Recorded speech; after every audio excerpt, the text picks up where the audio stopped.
സംഗമഗ്രാമ നാട്യരംഗമിതാ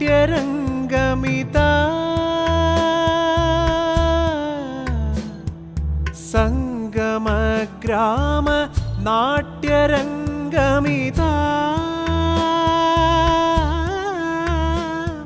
ശതകാർത്ഥസംഗമം ആഘോഷിപ്പൂ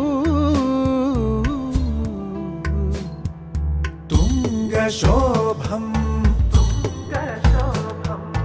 തുംഗശോഭം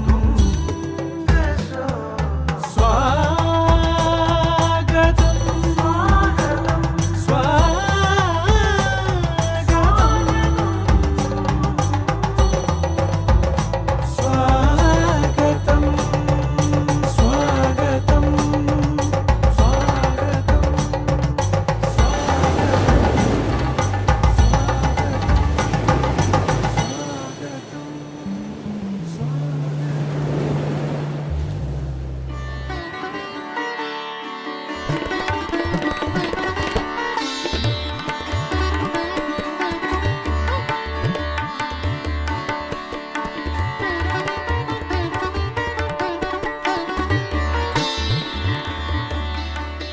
എല്ലാവർക്കും നമസ്കാരം. സുവർണം എന്ന ഈ കഥകളി ക്ലബിൻ്റെ 50ാം വാർഷിക ആഘോഷ പരിപാടിയുടെ ഭാഗമായിട്ട് ഇന്ന് നടക്കുന്ന പരിപാടികളിൽ ഉച്ചയ്ക്ക് ആദ്യമായിട്ട് നടക്കുന്നത് നളചമ്പുവിലെ വാചിക അഭിനയ സാധ്യതകൾ എന്നുള്ള വിഷയത്തിനെ അധികരിച്ച് ഡോക്ടർ AR ശ്രീകൃഷ്ണൻ അവതരിപ്പിക്കുന്ന പ്രബന്ധമാണ്. ശ്രീകൃഷ്ണ മാഷെക്കുറിച്ച് കൂടുതലൊന്നും നമുക്ക് പ്രത്യേകിച്ച് പറഞ്ഞറിയിക്കേണ്ട കാര്യമില്ല. ശ്ലോകത്തിൻ്റെ ആയാലും മറ്റുള്ള സാഹിത്യത്തിൻ്റെ നാനാവിധമായിട്ടുള്ള മേഖലകളിൽ വളരെ നിഷ്ണാതനായിട്ടുള്ളൊരു കവി കൂടിയാണ് കൃഷ്ണമാഷ്. ശ്രീകൃഷ്ണമാഷ് നളചമ്പുവിൻ്റെ വാചിക അഭിനയത്തിലുള്ള സാധ്യതകളെക്കുറിച്ച് പരിചയപ്പെടുന്ന ഈ പ്രബന്ധത്തിലേക്ക് ഏവരെയും ശ്രദ്ധ ക്ഷണിക്കുകയാണ്. നളചമ്പു എന്ന് പറയുന്നത് നമ്മുടെ കൂത്തിൻ്റെ അരങ്ങിൽ ഒട്ടും പരിചിതമല്ലാത്ത ഒരു കൃതിയാണ്. അതിൽ കൂത്തിന് അല്ലെങ്കിൽ വാചികാഭിനയത്തിന് എപ്രകാരം സാധ്യതകളുണ്ട് എന്നുള്ളതിനെ പരിചയപ്പെടുത്താനുള്ള ശ്രമമാണ് മാഷയുടെ പ്രബന്ധം. അതിലേക്ക് പ്രബന്ധം അവതരിപ്പിക്കുന്നതിന് മാഷയും അത് ശ്രവിക്കാൻ എല്ലാ സഹൃദയരെയും സ്നേഹത്തോടെ ക്ഷണിക്കുന്നു. കഥകളി ക്ലബിൻ്റെ പേരിൽ ശ്രീകൃഷ്ണ മാഷ്ക്ക് പ്രബന്ധം അവതരിപ്പിക്കുന്നതിനായിട്ട് സ്വാഗതം. എല്ലാവർക്കും നമസ്കാരം. വാചിക അഭിനയത്തിനെ പറ്റി ആണ് ഇവിടെ തന്നിട്ടുള്ള വിഷയം. ഞാനിരിക്കുന്നത് അമ്മന്നൂർ ഗുരുകുലത്തിൻ്റെ വേദിയിലാണ്. കൊല്ലൻ്റെ ആലയിൽ സൂചി വിൽക്കുക എന്ന് പറഞ്ഞ ഒരു വളരെ പ്രസിദ്ധമായിട്ടുള്ള ശൈലി നമ്മൾക്കറിയാവുന്നതാണ് മലയാളത്തിൽ. അങ്ങനെയുള്ള ഒരു സൂചി വിൽക്കാനുള്ള ശ്രമമാണ് ഇത് എന്ന് എനിക്കറിയാം.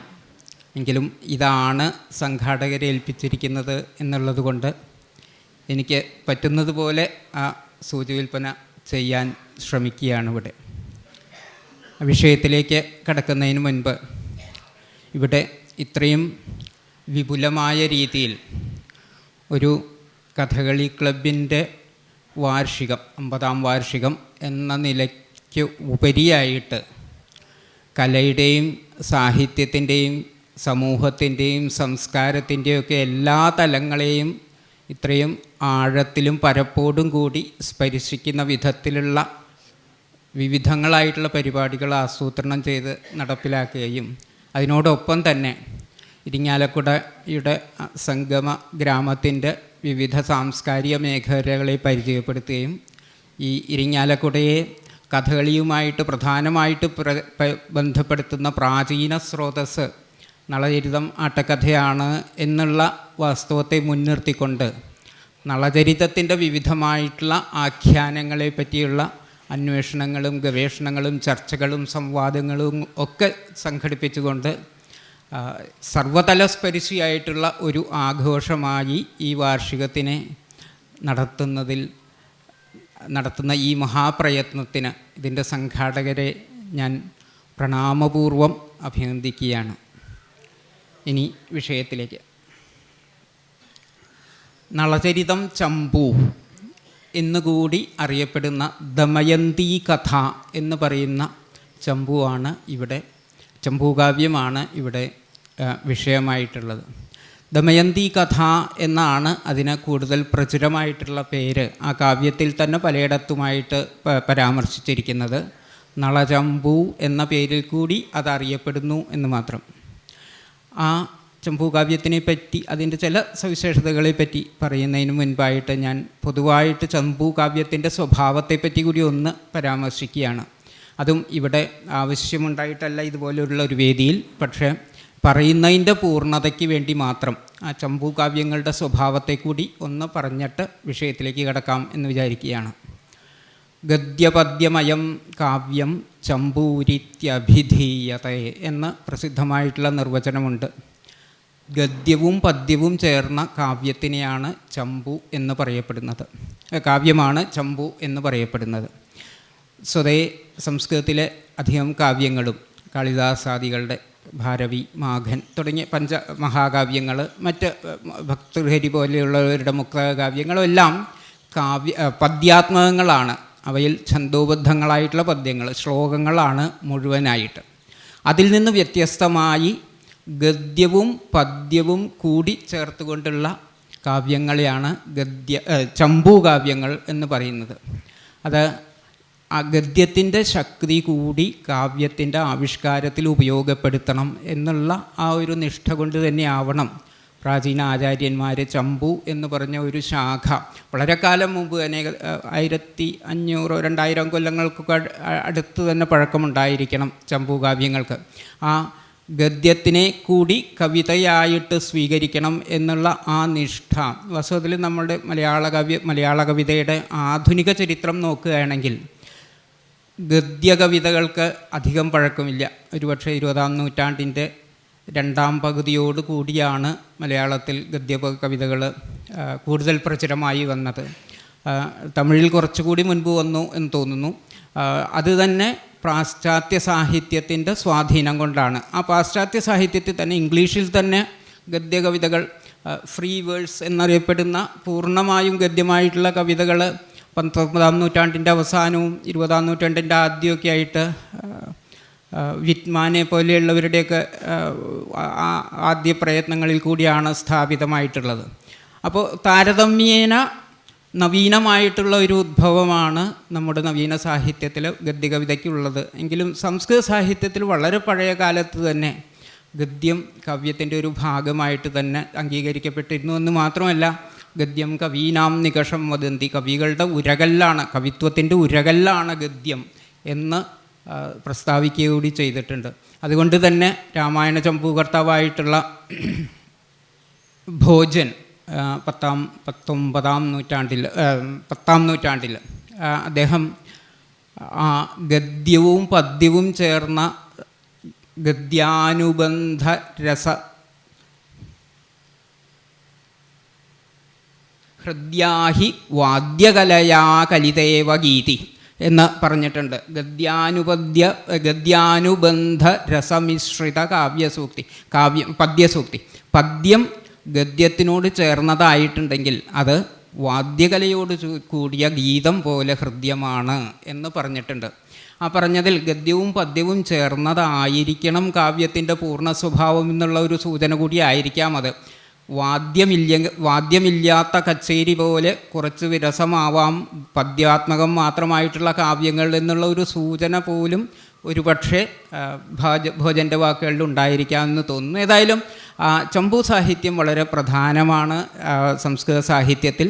മലയാളത്തിൽ നമ്മളിപ്പോൾ വാചിക അഭിനയത്തെപ്പറ്റി സംസാരിക്കുമ്പോൾ നമ്മൾക്കറിയാം, ഇവിടെ ചാക്യാന്മാരെ കൂത്ത് എന്നുള്ള ആ ഒരു കലാരൂപം രൂപപ്പെട്ട അതിൻ്റെ ആദ്യകാലം മുതൽക്ക് തന്നെ കാവ്യങ്ങളെയല്ല, പദ്യാത്മകമായിട്ടുള്ള കാവ്യങ്ങളെയല്ല, ചമ്പൂകാവ്യങ്ങളെയാണ് വാചികാഭിനയത്തിന് ഉപയോഗിച്ചിട്ടുള്ളത് എന്നത് ആ ഗദ്യത്തിൻ്റെ ശക്തി കൂടി ഉപയോഗിക്കുന്നതായിരിക്കണം വാചികാഭിനയം എന്നുള്ള നിഷ്ഠ കൊണ്ടായിരിക്കാം എന്ന് തന്നെ കരുതാം.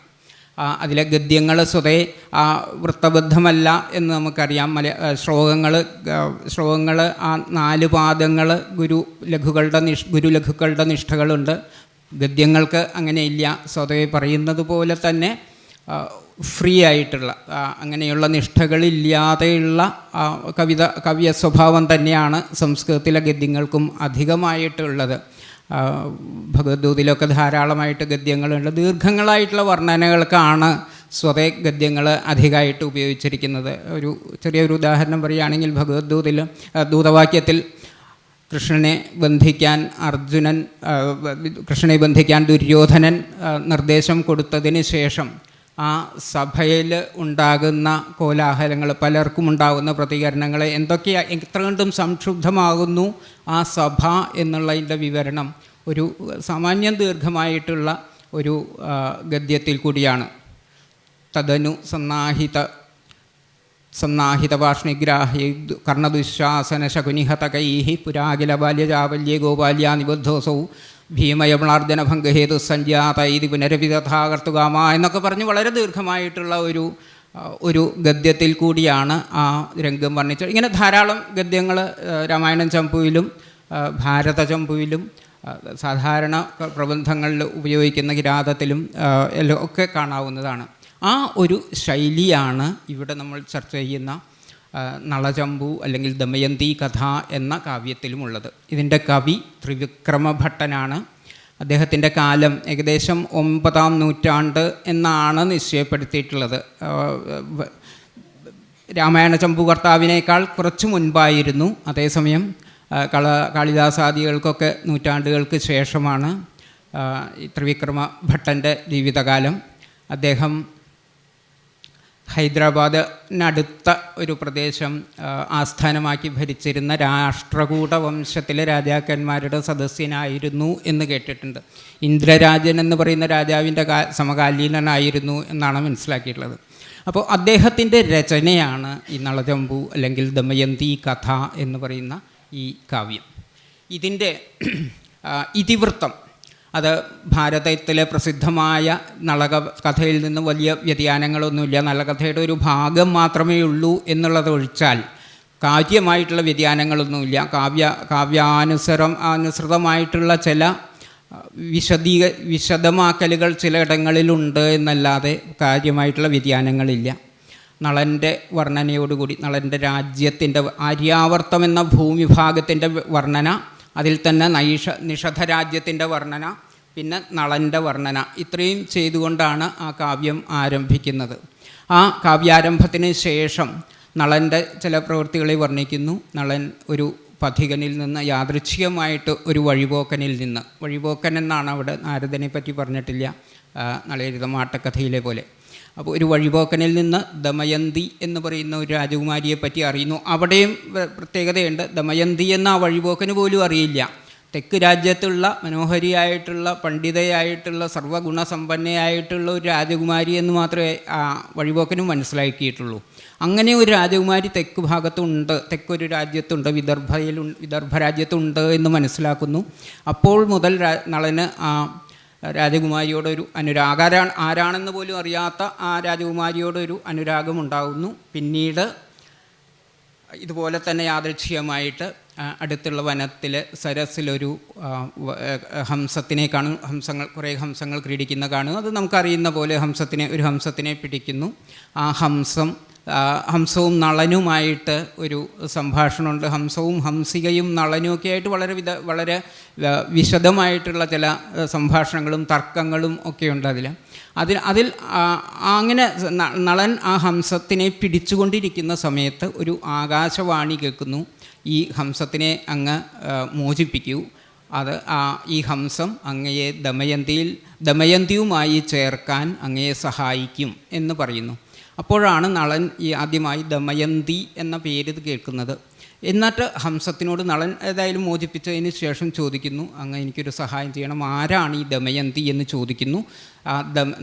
ഹംസം വളരെ വിശദമായിട്ട് ദമയന്തിയുടെ കഥ പറഞ്ഞു കൊടുക്കുന്നു. ഒരു ഫ്ലാഷ് ബാക്കിൻ്റെ രീതിയിലാണ്. കാവ്യങ്ങളിൽ അധികം കാണാത്ത വിധത്തിലുള്ളൊരു ഫ്ലാഷ് ബാക്ക് പോലെയാണ് ദമയന്തിയുടെ കഥ പറഞ്ഞിരിക്കുന്നത്. ദമയന്തിയുടെ അച്ഛനും അമ്മയും പുത്രന്മാരും സന്താനങ്ങളില്ലാതെ കുറേ കാലം വിഷമിച്ചിരുന്നതും ശ്രീപരമേശ്വരനെ ആരാധിച്ച് അവസാനം ദമന മഹർഷിയുടെ അനുഗ്രഹത്തോടു കൂടി ഒരു മകൾ ഉണ്ടാകുന്നതും ആ മകളുടെ ബാല്യം യൗവനം ഒക്കെ വർണ്ണിച്ച് വർണ്ണിച്ച് അവൾ വിവാഹപ്രായത്തിലായിട്ട് എത്തി നിൽക്കുന്നതിനെ പറ്റിയൊക്കെ, അതുപോലെ തന്നെ ദമയന്തിയുടെ പാണ്ഡിത്യം, എല്ലാ കലകളിലുമുള്ള സാമർഥ്യം, അറിവ്, വിദ്യ, ഇതെല്ലാം വർണ്ണിച്ചുകൊണ്ട് ആ ദമയന്തിയുടെ ഇപ്പോഴുള്ള താരുണ്യാവസ്ഥയെ കൂടി വർണ്ണിച്ചുകൊണ്ടാണ് ഹംസം ദമയന്തിയെ പറ്റിയുള്ള പരിചയപ്പെടുത്തൽ അവസാനിപ്പിക്കുന്നത്. അതോടുകൂടി നളൻ്റെ അനുരാഗം കൂടുതൽ രൂഢമൂലമാവുന്നു.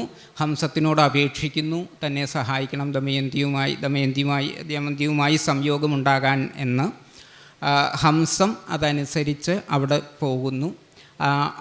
ദമയന്തി നിഷദ്ധ രാജ്യത്ത് ദമയന്തിയും ഇതുപോലെ തന്നെ യാദൃച്ഛികമായി മറ്റൊരു പാന്തനിൽ നിന്ന് ഒരു രാജാവിനെ പറ്റി, വടക്കുള്ള ഒരു രാജാവിനെ പറ്റി കേട്ടിട്ടുണ്ട്. അവിടെ പേരും പറഞ്ഞിട്ടുണ്ട് എന്ന് തോന്നുന്നു. അപ്പം നളൻ എന്ന രാജാവിനെ പറ്റി കേട്ടിട്ടുണ്ട്. ആ കേട്ട മാത്രയിൽ ദമയന്തിക്കും അനുരാഗം ഉണ്ടായിട്ടുണ്ട്. ആ ദമയന്തിയോട് ഈ ഹംസം ചെന്നിട്ട് നളനെ പറ്റിയുള്ള ഗുണഗണങ്ങൾ പറയുന്നു. ദമയന്തി ഹംസത്തിനോട് അപേക്ഷിക്കാതെ തന്നെ, അത് പിന്നീട് പറയാം, ദമയന്തി സൂചിപ്പിക്കുന്നു നളനോടുള്ള അനുരാഗത്തെപ്പറ്റി. അതിനുശേഷം ആ ഒരു ലേഖനം പോലെ തൻ്റെ ഒരു സന്ദേശം പോലെ കൊടുത്തയക്കുന്നു. അത് ഹംസം തിരിച്ചു വന്ന് നളനോട് പറയുന്നു. അതിനുശേഷം സ്വയംവര പ്രഖ്യാപനം. നളൻ തൻ്റെ സന്നാഹങ്ങളോടുകൂടി വിദർഭത്തിലേക്ക് പോകുന്നത്. വിദർഭത്തിന് മുൻപ് തന്നെ, കുണ്ടിന രാജ്യത്തിന് തൊട്ട് മുൻപ് തന്നെ ക്യാമ്പ് ചെയ്യുന്നു. അവിടുന്ന് ഭീമരാജാവ് തന്നെ അദ്ദേഹത്തിനെ നയിച്ച് സ്വീകരിച്ചു കൊണ്ടുപോകുന്നു. ആ സ്വീകരണത്തിന് ശേഷം രാത്രി തൻ്റെ ശിബിരത്തിൽ വെച്ച് നളൻ ഒരു ദൂതനെ അയക്കുന്നു. അതിനു മുൻപായിട്ട് ആ പോകുന്ന വഴിക്ക് നമുക്കറിയുന്നത് പോലെ ദേവന്മാരുടെ സംഗമം ഉണ്ടാകുന്നു. ഇന്ദ്രാദി ദേവന്മാർ. ഇവിടെ ഒരു ചെറിയൊരു വ്യത്യാസമുള്ളത്, അഗ്നി ഇല്ല, കുബേരനാണ് ഉള്ളത് പകരം. മറ്റ് ദേവന്മാർ ഭാരതത്തിലും ആട്ടക്കഥയിലുമൊക്കെയുള്ള പോലെ തന്നെയാണ് ഇന്ദ്രാദി ദേവന്മാർ. പക്ഷെ അതിൽ യമന് പകരം അഗ്നിക്ക് പകരം യമനുണ്ട്, അഗ്നിക്ക് പകരം കുബേരനാണ്.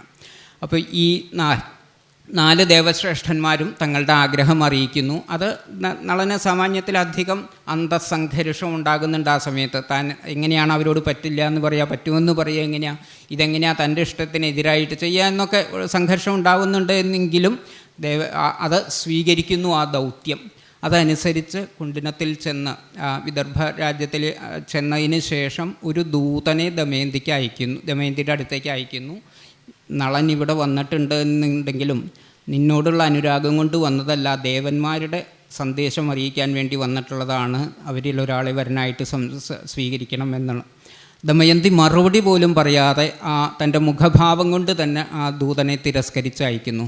അന്ന് രാത്രിയിൽ നളൻ അന്തപുരത്തിലെത്തുന്നു. തിരസ്കരണി ഉപയോഗിച്ച് ദേവന്മാരുടെ വരം കൊണ്ട് മറ്റാരും കാണാതെ ചെല്ലുന്നു. അവിടെയാണ് ആദ്യമായിട്ട് ദമയന്തി സമാഗമം ഉണ്ടാകുന്നത്. അതിൻ്റെ വിസ്തരിച്ചിട്ടുള്ള വർണ്ണനയുണ്ട്. അതിനുശേഷം നളൻ പറയുന്നു, ഒരു പരിമിതമായ സംഭാഷണമാണ് അവിടെ, പക്ഷെ നളൻ പറയുന്നു ദേവന്മാരുടെ മാഹാത്മ്യവും എന്തുകൊണ്ട് അവരെ വരിക്കണം എന്നുള്ളതും. അത് ദമയന്തി അതിന് മറുപടി പറയല്ല, സൂചിപ്പിക്കുകയാണ് തൻ്റെ തിരസ്കാരം. ദമയന്തിയുടെ സഖിയാണ് അതിന് മറുപടി പറയുന്നത്. അതും പൂർണ്ണമായി തിരസ്കരിച്ചുകൊണ്ട് തന്നെയാണ്. അതോടുകൂടി നളൻ തിരിച്ചു പോരുന്നു. ശിബിരത്തിൽ വന്ന് ഇനി എന്തായിരിക്കും, ദമയന്തിയോടുള്ള അങ്ങേയറ്റത്തെ അനുരാഗമുണ്ട്, ദേവന്മാരുടെ അവളെ ആഗ്രഹിക്കുന്നുണ്ട് എന്നറിയാം, താനായിട്ട് ആ ദൗത്യം നിർവഹിക്കുകയും ചെയ്തിട്ടുണ്ട്. ഇനി എന്താണ് ഉണ്ടാകാൻ പോകുന്നത് എന്നുള്ള ഉത്കണ്ഠയോടുകൂടി രാത്രി ഉറക്കം കിട്ടാതെ കിടക്കുന്നു. ഇങ്ങനെയാണ് കാവ്യം അവസാനിക്കുന്നത്. അപ്പോൾ 7 ഉച്ഛ്വാസങ്ങൾ, സർഗങ്ങൾ എന്ന് സ്വതേ പറയുന്ന സർഗം, അധ്യായം എന്നൊക്കെ കാണ്ഡം എന്നൊക്കെ പറയുന്നത് പോലെ ഇവിടെ 7 ഉച്ഛ്വാസങ്ങളായിട്ടാണ് ഈ കാവ്യത്തിനെ വിന്യസിച്ചിട്ടുള്ളത്. 7ാമത്തെ ഉച്ഛ്വാസത്തിലാണ് ഈ നളൻ തിരിച്ചു വന്ന് ശിബിരത്തിൽ ഉറങ്ങാൻ ശ്രമിക്കുന്ന രംഗമുള്ളത്. അതോടുകൂടിയാണ് കാവ്യം അവസാനിക്കുന്നത്.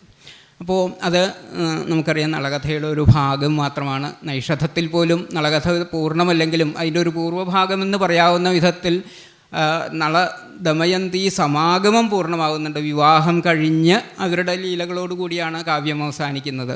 ഇത് ആ വിവാഹം പോലും ആവുന്നില്ല. വിവാഹത്തിന് ഒരുപക്ഷെ തലേരാത്രി എന്ന് പറയാവുന്ന വിധത്തിൽ ആ കാവ്യം അവസാനിക്കുകയാണ്. ഇത് വളരെ മനോഹരമായിട്ടുള്ളതാണ് ഇതിലെ ഓരോ വർണ്ണനകളും പ്രതിപാദ്യങ്ങളും. ഈ കാവ്യം ഇങ്ങനെ അപൂർണമായിട്ട് അവസാനിക്കുന്നത് എന്തുകൊണ്ടാണ് എന്ന് നമ്മൾക്കറിയില്ല. പക്ഷേ അതിന് ഒരു കഥയുണ്ട്. ആ കഥ ഒരു ആശയം പറയുന്നു എന്ന് തന്നെ മനസ്സിലാക്കണ്ടു. കഥയുടെ സത്യം എന്തായാലും കഥ ഇതാണ്. രാജാവിൻ്റെ രാഷ്ട്രകൂട രാജാവിൻ്റെ സദസ്യനായിരുന്ന ഇദ്ദേഹത്തിൻ്റെ അച്ഛൻ, കവിയുടെ അച്ഛൻ, ത്രിവിക്രമഭട്ടൻ്റെ അച്ഛൻ ദേവാദിത്യൻ വളരെ പ്രശസ്തനായിരുന്നു, പണ്ഡിതനായിരുന്നു. അദ്ദേഹത്തിനെ എതിർക്കാൻ അടുത്തുള്ള രാജ്യങ്ങളിലൊന്നും ആരും ഉണ്ടായിരുന്നില്ല. അദ്ദേഹം ഒരു ആവശ്യത്തിന് ഒരിക്കൽ പുറത്തു പോയപ്പോൾ രാജ്യത്തു നിന്ന് തന്നെ പുറത്ത് കുറച്ച് ദൂരത്തേക്ക് പോകേണ്ട ഒരു അവസരം വന്നപ്പോൾ അത് മനസ്സിലാക്കി ഒരു പണ്ഡിതൻ രാജ്യത്തെത്തി രാജാവിനോട് പറഞ്ഞു, ഞാൻ ഇന്ന വിഷയങ്ങളിൽ പാണ്ഡിത്യമുള്ള ആളാണ്, ഇവിടെ എന്നെ വാദത്തിൽ തോൽപ്പിക്കാൻ ആരെങ്കിലും ഉണ്ടോ?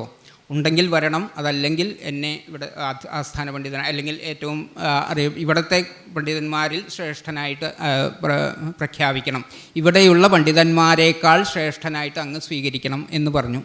രാജാവിന് സംശയം ഉണ്ടായില്ല.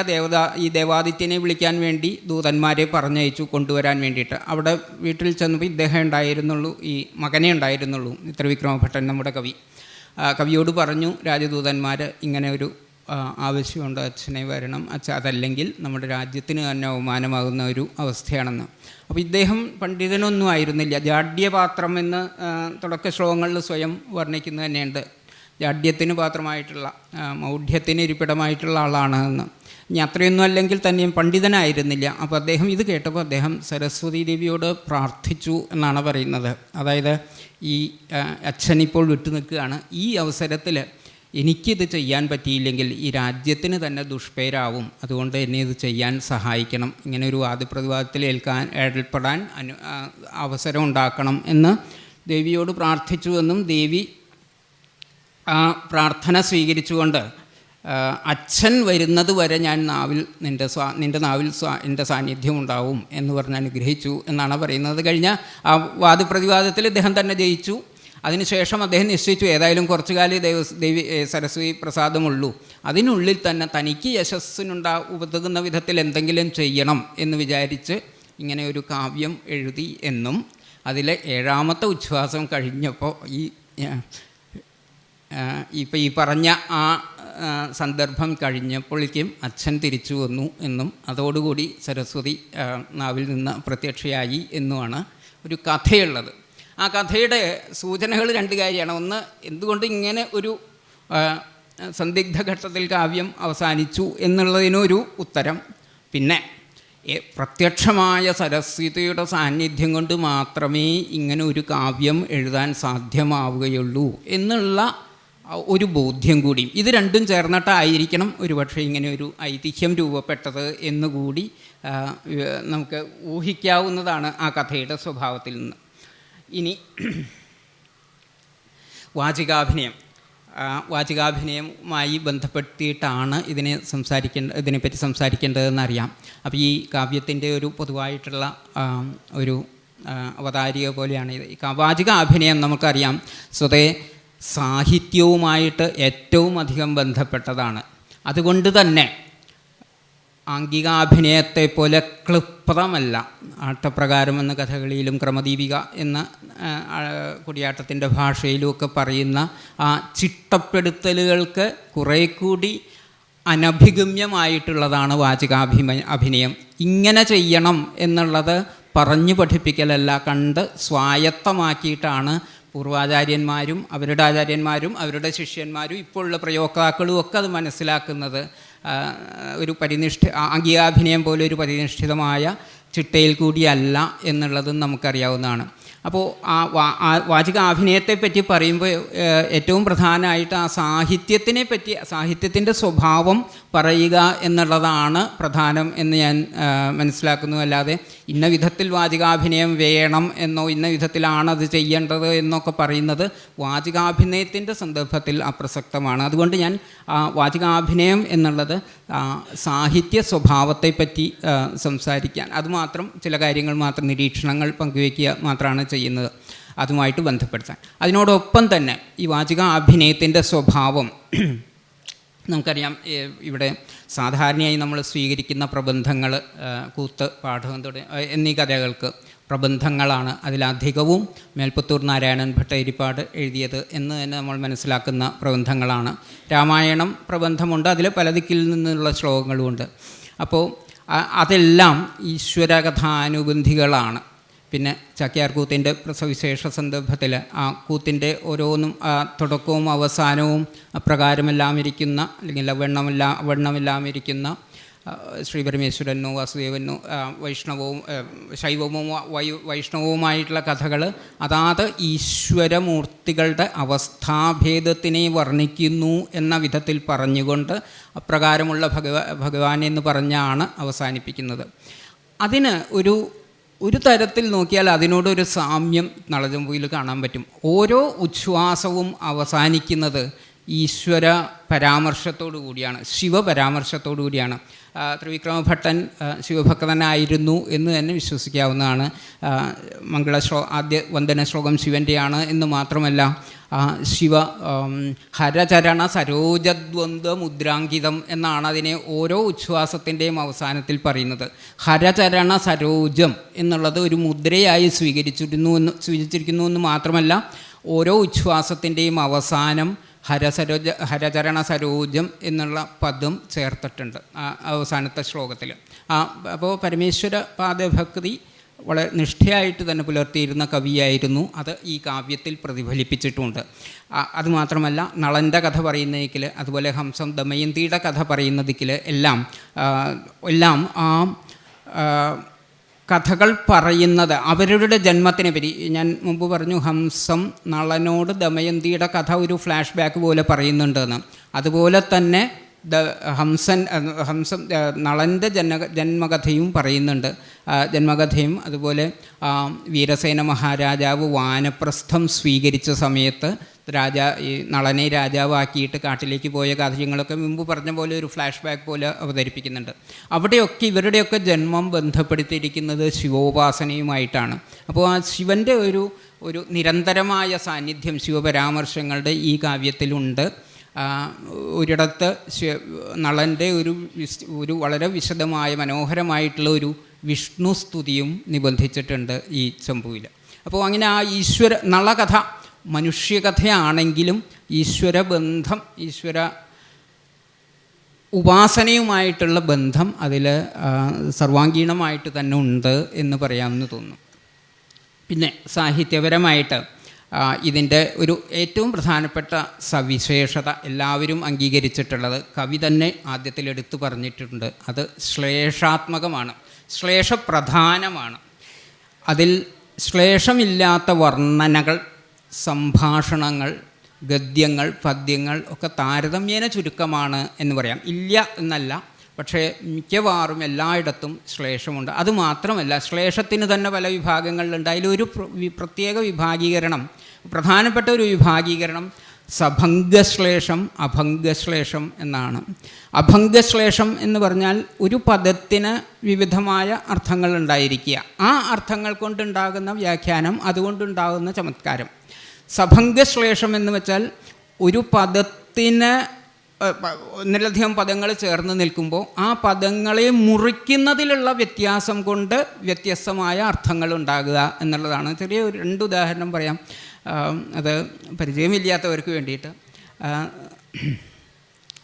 സർവതോ മാധവപ്പായാത്, അത് യനധ്വസ്ത മനോഭവേന എന്നുള്ള ശ്ലോകത്തിൻ്റെ അവസാനവും ഇതുപോലത്തെ പ്രയോഗമുണ്ട്. പക്ഷേ ഞാൻ സർവതോ മാധവപ്പായാത് എന്നുള്ളത് കുലയാനന്ദത്തിൽ തന്നിരിക്കുന്ന ഉദാഹരണമാണ്.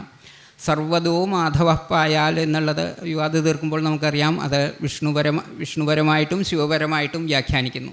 അത് ശിവപരമായിട്ട് വ്യാഖ്യാനിക്കുമ്പോൾ സർവദാ ഉമാധവ പായാത്, എല്ലായ്പ്പോഴും ഉമാപതിയായിട്ടുള്ള ശിവൻ രക്ഷിക്കട്ടെ, സർവദാ ഉമാധവ എന്നാണ് സന്ധി പിരിക്കുന്നത്. വിഷ്ണുപരമായിട്ട് വ്യാഖ്യാനിക്കുമ്പോൾ സർവദഃ മാധവ പായാൽ, സർവദനായിട്ടുള്ള എല്ലാം നൽകുന്ന വിഷ്ണു രക്ഷിക്കട്ടെ എന്നാണ്. അപ്പോൾ ആ മാധവ ഉമാധവ എന്നുള്ള പദങ്ങളുണ്ടാകുന്നതും സർവദഃ സർവദാ എന്നുള്ള പദങ്ങളുണ്ടാകുന്നതും ആ വാക്കുകളെ പിരിക്കുന്നതിലുള്ള വിശേഷം കൊണ്ടാണ്. അതാണ് സഭംഗശ്ലേഷം, ഭംഗം കൊണ്ടുണ്ടാകുന്ന ശ്ലേഷം. അതിൽ നിന്ന് വ്യത്യസ്തമായിട്ട് പ്രബന്ധത്തിൽ നിന്ന് തന്നെ ഉദാഹരണം പറയുകയാണെന്ന് വെച്ചാൽ, ധർമാഖ്യാതതമേ ദ്വിജാതിപകുലേ ജാതോഹം എന്ന യുധിഷ്ഠിരൻ തന്നെപ്പറ്റി ബ്രാഹ്മണന്മാരോട് പരിചയപ്പെടുത്തുന്നുണ്ട് പാഞ്ചാലി സ്വയംവരം പ്രബന്ധത്തിൽ. പാഞ്ചാലി സ്വയംവരത്തിന് പോവുകയാണ്.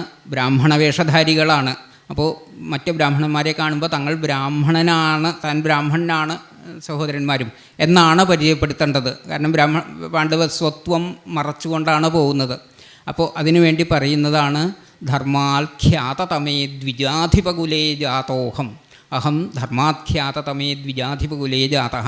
ഞാൻ ധർമ്മം ഹേതുവായിട്ട്, ധർമാചാരം ഹേത്തിലൂടെ പ്രസിദ്ധമായിട്ടുള്ള ദ്വിജാധിപകുലത്തിൽ ബ്രാഹ്മണശ്രേഷ്ഠന്മാരുടെ വംശത്തിൽ ജനിച്ചവനാണ് എന്നാണ് പറയുന്നത്. പക്ഷേ യുധിഷ്ഠിരൻ നുണ പറയില്ല, ധർമ്മിഷ്ഠനാണ്, അസത്യം പറഞ്ഞു എന്ന് വരാൻ പാടില്ല. അതുകൊണ്ട് മേൽപ്പത്തൂർ അത് ആ ശ്ലോകം മുഴുവൻ ശ്ലേഷഭൂയിഷാണ്. അപ്പോൾ ഇതിൽ സത്യപരമായിട്ടുള്ള കാര്യം കൂടിയുണ്ട് ഈ പറയുന്നതിൽ. അത് ഖ്യാതതമേ ദ്വിജാധിപകുലേ ധർമാദ് ജാതോഹം, ഏറ്റവും പ്രശസ്തമായിരിക്കുന്ന ദ്വിജാധിപകുലത്തിൽ. അവിടെ ദ്വിജാധിപൻ എന്ന പദത്തിന് ദ്വിജരാജൻ, ചന്ദ്രൻ എന്നർത്ഥം. ചന്ദ്രൻ്റെ പര്യായമാണ് ദ്വിജരാജൻ. അപ്പോൾ ചന്ദ്രൻ്റെ വംശത്തിൽ, പ്രസിദ്ധമായ ചന്ദ്രൻ്റെ വംശത്തിൽ ധർമ്മനിൽ നിന്ന്, ധർമ്മരാജാവായ യമനിൽ നിന്ന് ജനിച്ചവനാണ് ഞാൻ എന്ന് പറയുന്നു എന്നാണ് അതിൻ്റെ സത്യാത്മകമായിട്ടുള്ള വ്യാഖ്യാനം. അപ്പോൾ ഈ രണ്ട് വ്യാഖ്യാനങ്ങളും ഉണ്ടാകുന്നത് ധർമ്മം അല്ലെങ്കിൽ ധർമാദ് എന്നുള്ള പഞ്ചമി, അതുപോലെ ദ്വിജാധിപ എന്നുള്ള ഈ രണ്ട് പദങ്ങളുടെ വ്യത്യസ്തമായ അർത്ഥങ്ങൾ കൊണ്ടാണ്. പദങ്ങൾ മുറിക്കുന്നതിൽ വ്യത്യാസമില്ല, സന്ധിയിൽ വ്യത്യാസമില്ല. പക്ഷേ ആ പദങ്ങൾക്ക് സ്വയമുള്ള അർത്ഥഭേദം കൊണ്ടാണ് ശ്ലേഷം ഉണ്ടാകുന്നത്. ഇതിനെ അഭംഗശ്ലേഷം എന്ന് പറയുന്നു. ഈ നളചമ്പുവിൽ ധാരാളമായിട്ട് രണ്ടുമുണ്ട്, എങ്കിലും സഭംഗശ്ലേഷം തന്നെയാണ് പ്രധാനമായിട്ടും ധാരാളമായിട്ടും കാണുന്നത്. അത് കവി തന്നെ എടുത്തു പറഞ്ഞിട്ടുണ്ട്. ആ കാവ്യത്തിൻ്റെ ഒരു ഇൻട്രൊഡക്ഷൻ എന്ന് പറയാവുന്ന ഭാഗത്ത് സഭംഗശ്ലേഷം കാഠിന്യം ഉണ്ടാക്കുന്നതാണ്. വാചകാഠിന്യമായാന്തി ഭംഗശ്ലേഷ വിശേഷത. സഭംഗശ്ലേഷം ഭംഗശ്ലേഷം ഒന്ന് തന്നെ. ഭംഗശ്ലേഷം കൊണ്ട് വാക്കുകൾക്ക് കാഠിന്യമുണ്ടാകും. അങ്ങനെയാണെങ്കിലും നോദ്വേഗസ്തത്ര കർത്തവ്യ. അതുകൊണ്ട് അതൃപ്തിയോ അസന്തോഷമോ ഉദ്വേഗമോ ആസ്വാദകർക്കുണ്ടാകരുത്. കവിയുടെ രസം, കാവ്യത്തിൻ്റെ രസം എന്ന് പറയുന്നത് ഒരേ രൂപത്തിലായിരിക്കില്ല, വിഭിന്ന രൂപത്തിലായിരിക്കും. അപ്പോൾ പലയിടത്തും അത് പ്രസാദാത്മകമായിരിക്കും, ചിലപ്പോൾ ഇതുപോലെ ദുർഗ്രഹമായിരിക്കും. പക്ഷേ ആ ദുർഗ്രഹമായിട്ടുള്ള സഭംഗശ്ലേഷത്തിനും അതിൻ്റേതായ പ്രാധാന്യവും സൗന്ദര്യവുമുണ്ട് എന്ന് കവി തന്നെ സ്ഥാപിച്ചിട്ടുണ്ട്. ഇത് ആണ് ഈ പറഞ്ഞ സ്വഭാവം, ഈ ശ്ലേഷസ്വഭാവം ഇതിന് സർവാംഗീണമായിട്ടുണ്ട്. വാചികാഭിനയത്തിൻ്റെ കാര്യത്തിൽ ഇത് വളരെ പ്രധാനവുമാണ്. നമുക്കറിയാം, വാചികാഭിനയം ചെയ്യുന്നവർ ചാക്യാന്മാർ എന്ന് ഞാൻ പറയുമ്പോൾ കൂത്ത് അവതരിപ്പിക്കുന്നവർ, കൂത്തും പാഠകവുമായിട്ടുള്ള കലകൾ അവതരിപ്പിക്കുന്നവർ ധാരാളമായിട്ട് അങ്ങനെയുള്ള വർണ്ണനകൾ പ്രത്യേക സൗന്ദര്യം, കേൾക്കാൻ സുഖമുള്ളതാണ്, വ്യാഖ്യാനിക്കുന്നവർക്കും വളരെ സന്തോഷവും സംതൃപ്തിയും ഉണ്ടാക്കുന്നതാണ്. അപ്പോൾ ആ നിലയ്ക്കുള്ള ഒരു ബന്ധം ഈ കാവ്യത്തിന് ഈ വാചികാഭിനയവുമായിട്ടുണ്ട് ശ്ലേഷത്തിൽ കൂടി എന്ന് പറയാം. ഞാൻ അതിൽ നിന്ന് ചില ഉദാഹരണങ്ങൾ മാത്രം ആ കാവ്യത്തിൽ നിന്ന് കാണിക്കുകയാണ്. ആ ശ്ലേഷത്തിൻ്റെ വിന്യാസത്തിൻ്റെ ചില ഉദാഹരണങ്ങൾ മാത്രം. ഒന്ന്, ചുരുക്കം പറഞ്ഞപ്പോൾ ഞാൻ മന്ത്രിയുടെ കാര്യം വിട്ടുപോയി. നളൻ്റെ ഒരു മന്ത്രിയെ പറ്റി കൂടി അതിൽ പറയുന്നുണ്ട്. ശ്രുതശീലൻ എന്ന് പറഞ്ഞ് വളരെ വിദഗ്ധനായിട്ടുള്ള ധർമ്മിഷ്ഠനായിട്ടുള്ള ഒരു മന്ത്രി. ആ മന്ത്രിയെപ്പറ്റി വിശദമായിട്ടുള്ള വർണ്ണനകളുണ്ട്. മന്ത്രിയും നളനുമായിട്ടുള്ള സംഭാഷണങ്ങളുണ്ട്. നളന് പലപ്പോഴും അധീരത തോന്നുമ്പോൾ ആ മന്ത്രി ആ നളൻ്റെ ഒരു മനസാക്ഷി പോലെ തന്നെ കൂടെ നിന്നുകൊണ്ട് നളന് ധൈര്യം കൊടുക്കുന്ന സംഭാഷണങ്ങളുമുണ്ട്. വളരെ പ്രധാനപ്പെട്ട ഒരു കഥാപാത്രമാണ് അതിൽ ശ്രുതശീലൻ എന്ന മന്ത്രി. ആ മന്ത്രിയെപ്പറ്റി വർണ്ണിക്കുന്ന ശ്ലോകങ്ങളിലൊന്ന്, ബ്രഹ്മണ്യോപി ബ്രഹ്മവിത്താപഹാരി സ്ത്രീയുക്തോപി പ്രായശോ വിപ്രയുക്ത സദ്വേഷോപി ദ്വേഷനിർമുക്തചേതാഃ കോവാ താദൃക് ശ്രൂയതേ ദൃശ്യതേവാ എന്നാണ് മന്ത്രിയെ വർണ്ണിക്കുന്നത്. കോവാ താദൃക് ശ്രൂയതേ ദൃശ്യതേവാ. ഇദ്ദേഹത്തെ പോലെയുള്ള ഒരാളെ പറ്റി കേൾക്കാനോ കാണാനോ സാധിക്കുമോ എന്ന് ചോദിച്ചുകൊണ്ടാണ് ആ ഗുണങ്ങൾ പറയുന്നത്. എന്താ ആദ്യത്തെ ഗുണം? ബ്രഹ്മണ്യോപി ബ്രഹ്മവിത്താപഹാരി. അദ്ദേഹം ബ്രഹ്മണ്യനാണ്. ബ്രഹ്മണ്യൻ എന്ന് വെച്ചാൽ വാക്കിൻ്റെ അർത്ഥം ബ്രാഹ്മണന്മാർക്ക് ഹിതം ചെയ്യുന്നവൻ, ബ്രാഹ്മണന്മാരെ ബഹുമാനിക്കുന്നവൻ, ആദരിക്കുന്നവൻ, വന്ദിക്കുന്നവൻ. അങ്ങനെയാണെങ്കിലും ബ്രഹ്മവിത്താപഹാരി, അതിന് പ്രത്യക്ഷമായിട്ടുള്ള അർത്ഥം ബ്രഹ്മവിത്തത്തെ അപഹരിക്കുന്നവൻ. ബ്രഹ്മവിത്തം എന്ന് വെച്ചാൽ ബ്രാഹ്മണന്മാരുടെ സമ്പത്ത്, ബ്രാഹ്മണന്മാരുടെ സമ്പത്തിനെ അപഹരിക്കുന്നവനാണ്. അപ്പോൾ അവിടെ ഒരു വിരോധാഭാസമുണ്ട് ശ്ലേഷാനുപ്രാണിതമായിട്ട്. ബ്രാഹ്മണനെ വന്ദിക്കുന്ന ഒരാൾ എങ്ങനെയാണ് ബ്രാഹ്മണന്മാരുടെ സ്വത്ത് തട്ടിയെടുക്കുന്നവനാകുന്നത് എന്നുള്ള ഒരു ചോദ്യം വരും. അതിൻ്റെ സമാധാനം ശ്ലേഷത്തിലാണ്. ബ്രഹ്മണ്യോപി ബ്രഹ്മവിത്ത് താപഹാരി എന്ന ആ പദത്തിനെ സമസ്ത പദത്തിനെ രണ്ടായിട്ട് മുറിക്കണം. അദ്ദേഹം ബ്രഹ്മവിത്തും താപഹാരിയുമാണ്. ബ്രഹ്മവിത്ത് വേദജ്ഞനും താപഹാരി താപത്തെ ഇല്ലാതാക്കുന്നവൻ, ജനങ്ങളുടെ ദുഃഖത്തെ നശിപ്പിക്കുന്നവനുമാണ്. അപ്പോൾ ബ്രഹ്മണ്യനാണ്, അതോടൊപ്പം തന്നെ ബ്രഹ്മവിത്തും താപഹാരിയുമാണ് എന്നുള്ളത് കൊണ്ട് ആ വിരോധം നീങ്ങുന്നു. അടുത്ത മറ്റു വിശേഷങ്ങളും അതുപോലെ തന്നെയാണ്. സ്ത്രീയുക്തോപി പ്രായശോ വിപ്രയുക്ത, സ്ത്രീയുക്തനാണ്, വിവാഹം കഴിഞ്ഞ പത്നിയോടുകൂടിയാണ് ജീവിക്കുന്നത്. അങ്ങനെയാണെങ്കിലും പ്രായശോ വിപ്രയുക്ത, മിക്കവാറും വിപ്രയോഗം എന്ന് വെച്ചാൽ വിരഹം അനുഭവിക്കുന്നവൻ വിപ്രയുക്തൻ. അപ്പോൾ ഭാര്യയോടുകൂടി താമസിക്കുന്ന ആൾ എങ്ങനെയാണ് വിരഹിയാവുന്നത് എന്നുള്ളതാണ് വിരോധം. അത് നീങ്ങുന്നത് വിപ്രന്മാരോട് ചേർന്നവൻ, ബ്രാഹ്മണന്മാരോട് ചേർന്ന് രാജ്യകാര്യങ്ങളൊക്കെ പലപ്പോഴും ചർച്ച ചെയ്തുകൊണ്ടിരിക്കുന്നതാണ്. ഗൃഹസ്ഥനാണെങ്കിലും അധികവും രാജ്യകാര്യങ്ങളിൽ വ്യാപൃതനായിട്ടുള്ള ആളാണ് എന്ന് സൂചിപ്പിക്കുന്നതാണ്. അപ്പോൾ വിപ്രന്മാരോട് യുക്തനായിട്ടുള്ളവൻ. അതുപോലെ തന്നെ സദ്വേഷോപി ദ്വേഷനിർമുക്ത ചേതാഹ, സദ്വേഷനാണ്, ദ്വേഷത്തോടു കൂടിയവൻ, വിരോധമുള്ളവനാണ്. പക്ഷേ ദ്വേഷനിർമുക്ത ചേതാഹ, ദ്വേഷമില്ലാത്തവനാണ്. ഇത് രണ്ടും കൂടി ഒരാളിലുണ്ടാവാൻ വിഷമമാണ്. അപ്പോൾ അതുകൊണ്ട് ആദ്യത്തെ പദത്തിൻ്റെ ശരിയായിട്ടുള്ള അർത്ഥം സദ്വേഷോപി, സത്തായിരിക്കുന്ന വേഷത്തോടു കൂടിയവൻ, മനോഹരമായ വേഷത്തോടു കൂടിയവനാണ്, ആരോടും വൈരം ഇല്ലാത്തവനാണ് എന്ന്. അപ്പം ഇങ്ങനെയാണ് അതിൻ്റെ ആ ഒരു വർണ്ണനയുള്ളത്. ഇതുപോലെ തന്നെ നളനെ സ്തുതിക്കുന്ന ഒരു ശ്ലോകം, നളനെ വിദർഭത്തിലേക്ക് എഴുന്നള്ളിച്ചു കൊണ്ടുപോകാൻ അല്ലെങ്കിൽ സ്വീകരിച്ചു കൊണ്ടുപോകാൻ വേണ്ടി വന്നവരിൽ ഒരാൾ നളനെ സ്തുതിച്ചുകൊണ്ട് പറയുകയാണ്, അങ്ങേ എങ്ങനെയാണ്, ആരോടാണ് ഉപമിക്കേണ്ടത് എന്നറിയില്ല. സ്വതേ കേവന്മാരെ പറ്റി സ്തുതിക്കുമ്പോൾ വലിയ ആരോടെങ്കിലുമൊക്കെ ഉപമിച്ചുകൊണ്ട് ഇന്നാളെ പോലെ കേവനാണ് എന്നാണ് പറയേണ്ടത്. അങ്ങയുടെ മഹത്വങ്ങൾ നോക്കുമ്പോൾ അങ്ങനെ ആരോട് ഉപമിക്കണം എന്നറിയില്ല. അങ്ങേ ഉപമിക്കുകയാണ് എന്നുള്ളത് കൊണ്ട് സാധാരണ ആരോടും പോരാ, ശ്രമിക്കേണ്ടത് തന്നെ ത്രിമൂർത്തികളോട് മാത്രമേ ഉള്ളൂ. ആരോടെങ്കിലും ഉപമ പറയാൻ സാധിക്കുന്നെങ്കിൽ ത്രൈലോക്യത്തിലെ ഏറ്റവും ശ്രേഷ്ഠരായിട്ടുള്ളവർ ത്രിമൂർത്തികളാണ്. ആ ത്രിമൂർത്തികളോടാണ് അങ്ങയോട് ഉപമ ചെയ്യാൻ, അങ്ങയെ ഉപമിക്കാൻ ശ്രമിക്കുക. പക്ഷേ അതുപോലും സാധ്യമല്ല എന്നാണ് പറയുന്നത്. അത് ശ്ലോകം എങ്ങനെയാണ്? ലബ്ധാർദ്ധചന്ദ്ര ഈശ, ശ്രീപരമേശ്വരൻ, ശിവൻ, വിഷ്ണു, ബ്രഹ്മാവ്, ഈ മൂന്ന് പേരോട് അങ്ങയെ ഉപമിക്കാൻ ശ്രമിച്ചാൽ അത് സാധ്യമല്ല. കാരണം ആദ്യം ശിവനെ നോക്കുകയാണെന്ന് വെച്ചാൽ ലബ്ധാർദ്ധചന്ദ്ര ഈശ, ഈശ ലബ്ധാർദ്ധചന്ദ്ര, ഈശൻ ലബ്ധാർദ്ധചന്ദ്രനാണ്, ശിവൻ ലബ്ധാർദ്ധചന്ദ്രനാണ്. ശിവനോട് അങ്ങേ ഉപമിക്കാൻ നിവൃത്തിയില്ല. എന്താ? ലബ്ധാർദ്ധചന്ദ്രൻ, അർദ്ധചന്ദ്രനെ നേടിയവൻ എന്നർത്ഥം. അത് സംസ്കൃതത്തിലൊരു ശൈലിയാണ്. അർദ്ധചന്ദ്രം എന്ന് വെച്ചാൽ ഒരാളെ കഴുത്ത് പിടിച്ച് തള്ളാൻ പിടിക്കുന്ന ഒരു കയ്യിൻ്റെ ഒരു ആകൃതിയാണ് അർദ്ധചന്ദ്രം. ഏകദേശം മുദ്രകൾക്കും അങ്ങനെ തന്നെ ഈ ഏകദേശം ഇങ്ങനെയുള്ള മുദ്രയാണ് അർദ്ധചന്ദ്ര എന്ന് പറയുന്നതെന്ന് തോന്നുന്നു. അപ്പോൾ ഈ മുദ്രയാണ് അർദ്ധചന്ദ്ര എന്ന് പറയും. ഒരാളെ കഴുത്ത് പിടിച്ച് തള്ളാൻ ഉപയോഗിക്കുന്ന മുദ്രയാണത്. മുദ്രയല്ല, തള്ളുന്ന സമയത്ത് കയ്യിനുണ്ടാകുന്ന ആകൃതിയാണ്. അപ്പോൾ സംസ്കൃത ശൈലിയിൽ ഒരാൾക്ക് അർദ്ധചന്ദ്രനെ കിട്ടിയെന്ന് വെച്ചാൽ അയാളെ തള്ളി, പുറത്താക്കി, ഉപേക്ഷിച്ചു, തിരസ്കരിച്ചു എന്നർത്ഥം. അപ്പോൾ അങ്ങനെ തിരസ്കരിക്കപ്പെട്ട ഒരാൾ എന്നാണ് ലബ്ധാർത്ഥേന്ദ്രൻ എന്നുള്ള വാക്കിനർത്ഥം വരിക. അങ്ങനെയാണെങ്കിൽ അങ്ങേ എല്ലാവരും സ്വീകരിക്കുന്ന ആളാണ്, ബഹുമാനിക്കുന്ന ആളാണ്, സർവാഭിവന്ദ്യനായിട്ടുള്ള ആളാണ്. അങ്ങേ എങ്ങനെയാണ് ശിവനുമായിട്ട് ഉപമിക്കുക എന്നാണ് ആ ഭാഗത്തിനർത്ഥം. അപ്പോൾ വാസ്തവത്തിൽ തത്വപരമായിട്ട് നമുക്കറിയാം അർത്ഥം. അതിന് ശരിയായിട്ടുള്ള അർത്ഥം ശിവൻ്റെ വിഷയത്തിൽ ലബ്ധാർത്ഥേന്ദ്രൻ അർദ്ധചന്ദ്രനെ ഭൂഷയായിട്ട് ലഭിച്ചവൻ എന്നാണ്. അപ്പോൾ ശിവൻ ചന്ദ്രക്കല ചൂടുന്നവനായതുകൊണ്ട് അർദ്ധചന്ദ്രനെ ഭൂഷിയായിട്ട് ലഭിച്ചവൻ എന്നാണ്. അങ്ങനെയുള്ള ആളാണ് ശിവൻ.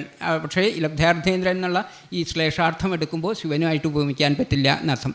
എന്നാൽ ഇനി വിഷ്ണുവായിട്ട് ഉപമിക്കാമെന്ന് വെച്ചാൽ കൃതകം സഭയം ച പൗരുഷം വിഷ്ണോ, വിഷ്ണുവായിട്ട് ഉപമിക്കാനും വയ്യ. കാരണം വിഷ്ണുവിന് പൗരുഷമുണ്ടെങ്കിലും അത് കൃതകവുമാണ്, അതുകൊണ്ട് തന്നെ സഭയവുമാണ്.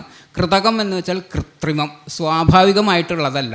പൗരുഷമുണ്ട്, പക്ഷേ അത് ഒരു കാണിച്ചുകൂട്ട എന്ന് പറയുന്ന പോലെ സ്വന്തമായിട്ടുള്ള പൗരുഷമല്ല. അതുകൊണ്ട് തന്നെ സഭയവുമാണ്, പേടിയുമുണ്ട്, പേടിയോട് കൂടിയതാണ്. ഏത് സമയവും ഈ അഭിനയം നശിക്കാമെന്നുള്ളത് കൊണ്ട് പേടിയോട് കൂടിയ പൗരുഷമാണ് വിഷ്ണുവിന്. അതുകൊണ്ട് അങ്ങയെ വിഷ്ണുവുമായിട്ട് ഉപമിക്കാൻ വയ്യ. കാരണം അങ്ങയുടെ പൗരുഷം എന്നത് സ്വാഭാവികമാണ്, ഭയത്തിൻ്റെ സ്പർശം പോലും ഇല്ലാത്തതാണ്. അങ്ങനെയുള്ള ഒരാളെ വിഷ്ണുവുമായിട്ട് ഉപമിക്കാൻ വയ്യ എന്നാണ് അതുകൊണ്ട് പ്രത്യക്ഷമായ അർത്ഥത്തിൽ ധ്വനിക്കുന്നത്. എന്നാൽ വാസ്തവികമായിട്ടുള്ള തത്വപരമായിട്ടുള്ള അർത്ഥം കൃതകംസഭയം ച പൗരുഷം വിഷ്ണോ. വിഷ്ണുവിൻ്റെ പൗരുഷം കൃതകംസഭയമാണ്, കൃതമായ കംസഭയത്തോടു കൂടിയത്, കംസന് ഭയമുണ്ടാക്കിയിട്ടുള്ളതാണ്. വിഷ്ണു ജനിക്കുന്നു കൃഷ്ണനായിട്ട് എന്നറിഞ്ഞ നിമിഷം മുതൽ കംസന് ഭയം വർദ്ധിച്ചുകൊണ്ടിരിക്കുകയാണ്. വിഷ്ണുവിൻ്റെ ബലത്തിൽ നിന്ന് തന്നെ കൊല്ലാനുള്ള ആളാണ് എന്നറിഞ്ഞതുകൊണ്ട് ശരീരഘട്ട മാത്രയിൽ തന്നെ അത് അപ്പോൾ തൊട്ട് തന്നെ. അപ്പോൾ കംസന് അനന്തമായിട്ടുള്ള ഭയം ഉണ്ടാക്കിയിട്ടുള്ളതാണ് വിഷ്ണുവിൻ്റെ പൗരുഷം. കൃതകംസഭയം ച പൗരുഷം വിഷ്ണോ എന്നുള്ളതാണ് യാഥാർത്ഥ്യമായിട്ടുള്ള ശരിക്കുള്ള അർത്ഥം അവിടെ. അതുപോലെ തന്നെ അപ്പോൾ വിഷ്ണുവിനെ പറ്റില്ല, ശിവനുമായിട്ട് ഉപമിക്കാനും പറ്റില്ല. പിന്നെ ബ്രഹ്മാവാണുള്ളത്. ബ്രഹ്മാവിനാഭിജാത, ബ്രഹ്മാവുമായിട്ട് ഉപയോഗിക്കാൻ ബുദ്ധിമുട്ട് എന്താണെന്ന് വെച്ചാൽ അദ്ദേഹം അഭിജാതനല്ല, അങ്ങ് ഉന്നതമായ വംശത്തിൽ ജനിച്ചിട്ടുള്ള ആളാണ്. ബ്രഹ്മാവിൻ്റെ അവസ്ഥതയല്ല, അഭിജാതനല്ല, വംശഗുണമില്ല. അപ്പോൾ അങ്ങനെയുള്ള ഒരാളുമായിട്ട് അങ്ങയെ ഉപമിക്കാൻ വയ്യ എന്നാണ് അവിടെ ധ്വനിക്കുന്നത്. ശരിക്കുള്ള അർത്ഥം ബ്രഹ്മാവിനാഭിജാത, നാഭിയിൽ നിന്ന് ജനിച്ചവനാണ് ബ്രഹ്മാവ് എന്ന്. അപ്പോൾ ഇങ്ങനെ അതുകൊണ്ട് കേനോപമിമീമഹേ നൃപ ഭവന്തം, ആരോടാണ് അങ്ങയെ ഉപമിക്കാൻ പറ്റുക? ത്രിമൂർത്തികളോട് പറ്റില്ലെങ്കിൽ പിന്നെ മറ്റുള്ളവരെ ശ്രമിക്കുക തന്നെ വേണ്ടല്ലോ എന്ന്. അപ്പോൾ അങ്ങ് അതുല്യനാണ് എന്ന് പറയുന്നു ശ്ലേഷാനുപ്രാണിതമായിട്ടുള്ള വിരോധാഭാസത്തിൽ കൂടെ. ഇതുപോലെ മറ്റൊരു വർണ്ണന പയോഷ്ണീല ജലത്തിനെ വർണ്ണിക്കുകയാണ്. അപ്പോൾ നളനും സംഘവും കുണ്ഡിനത്തിൻ്റെ സമീപത്ത് എത്തിയിരിക്കുന്ന സമയത്ത് അവിടെ ആ പയോഷ്ണീ നദിയുടെ നമുക്കറിയാം കുണ്ഡിനത്തിന് അടുത്ത് കൂടെ ഒഴുകുന്ന നദിയാണ്. നൂനം ഈ വഴി ചെന്നാൽ കാണാം പയോഷ്ണിയാറും എന്ന് രണ്ടാം ദിവസത്തിൽ പറയുന്നുണ്ട്. ആ പയോഷ്ണി നദിയിലെ വെള്ളത്തിനെ പറ്റി മഹർഷിമാർ പറഞ്ഞു കൊടുക്കുകയാണ്, അതിൻ്റെ മഹത്വത്തിനെ പറ്റി. പർവ്വതഭേദി പവിത്രം ജൈത്രം നരകസ്യ ബഹുമതംഗഹനം ഹരിമിവ ഹരിമിവ ഹരിമിവ വഹതി പയ പശ്യത പയോഷ്ണി പയോഷ്ണി പയ വഹതി പശ്യത. കാണുവിൻ, പയോഷ്ണി ഇങ്ങനെയുള്ള ജലത്തെയാണ് വഹിക്കുന്നത്. ആ പയോഷ്ണിയുടെ വെള്ളം എങ്ങനെയുള്ളതാണ് എന്നാണ് പറയുന്നത്. അതിന് 3 ഉപമേയങ്ങളാണ്, 3 സാദൃശ്യോക്തികളാണ്. ഒന്ന് ഹരിമിവ, 3 വെവ്വേറെയായിട്ടാണ് പറയുന്നത്. ഹരിമിവ ഹരിമിവ ഹരിമിവ, ഹരിയെപ്പോലെ ഹരിയെപ്പോലെ ഹരിയെപ്പോലെ. ആദ്യത്തെ ഹരിക്ക് ഇന്ദ്രൻ എന്നർത്ഥം, രണ്ടാമത്തെ ഹരി വിഷ്ണു, മൂന്നാമത്തെ ഹരി എന്ന പദത്തിന് സിംഹം എന്നർത്ഥം. ഹരി എന്നുള്ള പദത്തിന് പല അർത്ഥങ്ങളുണ്ട്, അതിൽ 3 അർത്ഥങ്ങളാണ് ഇവിടെ ഉപയോഗിച്ചിട്ടുള്ളത്. ഇന്ദ്രനെ പോലെ, വിഷ്ണുവിനെ പോലെ, സിംഹത്തിനെ പോലെ പയോഷ്ണിയിലെ ജലം കാണൂ എന്നാണ് പറയുന്നത്. അപ്പോൾ എങ്ങനെയാണ് ഈ ജലം ഇന്ദ്രനെ പോലെയും വിഷ്ണുവിനെ പോലെയും സിംഹത്തെ പോലെയും ആവുന്നത് എന്നത് ശ്ലേഷസാധ്യമായിട്ടാണ് പറഞ്ഞിരിക്കുന്നത്. അത് ആദ്യപാദത്തിൽ പർവ്വതഭേദി പവിത്രം, പർവ്വതഭേദിയുമാണ് പവിത്രവുമാണ്. പർവ്വതഭേദി ജലം, പർവ്വതത്തെ കുറുകെ, പർവ്വതത്തെ മുറിച്ചുകൊണ്ടെന്ന പോലെ ഒഴുകുന്നതാണ്, പവിത്രമാണ്, പരിശുദ്ധമാണ്, ദിവ്യമാണ്, പാവനമായിട്ടുള്ളതാണ്. അത് അങ്ങനെയുള്ളതാണ് ജലം. അത് എങ്ങനെയാണ് ഇന്ദ്രനെ പോലെയാവുന്നത്? ഇന്ദ്രൻ പർവ്വതഭേദി പവിത്രനാണ്, പർവ്വതഭേദിയായ പവിയെ ത്രാണനം ചെയ്യുന്നവനാണ്.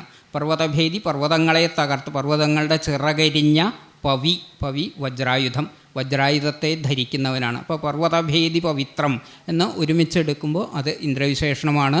പർവ്വതഭേദി പവിത്രം എന്ന് മുറിച്ചെടുക്കുമ്പോൾ പയോഷ്ണിയിലെ ജലത്തിനെ സൂചിപ്പിക്കുന്നു. അതുപോലെ ജൈത്രം നരകസ്യ, നരകത്തെ ജയിക്കുന്നതാണ്. നരകത്തെ നിഗ്രഹിച്ച് സ്വർഗാദി ലോകങ്ങളെ പുണ്യം കൊണ്ട് നൽകുന്നതാണ് പയോഷ്ണിയിലെ ജലം.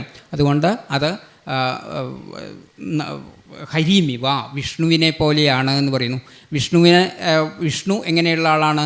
നരകസ്യ ജൈത്രം, നരകാസുരനെ ജയിച്ചിട്ടുള്ള ആളാണ്. അപ്പോൾ നരകസ്യ ജൈത്രം, നരക എന്നുള്ള പദത്തിൻ്റെ രണ്ടർത്ഥം കൊണ്ട് വിഷ്ണുവിനെയും ജലത്തെയും സൂചിപ്പിക്കുന്നു. അതുപോലെ തന്നെ ബഹുമതംഗ ഹനനം, സിംഹത്തെ പോലെ എന്ന് പറയുന്നു. അത് ജലം എങ്ങനെയുള്ളതാണ്? ബഹുമതം ഗഹനം, ബഹുമതമാണ്, എല്ലാവരാലും ആദരിക്കപ്പെട്ടതാണ്, ഗഹനമാണ്, ആഴമുള്ളതാണ് പയോഷ്ണിയിലെ ജലം.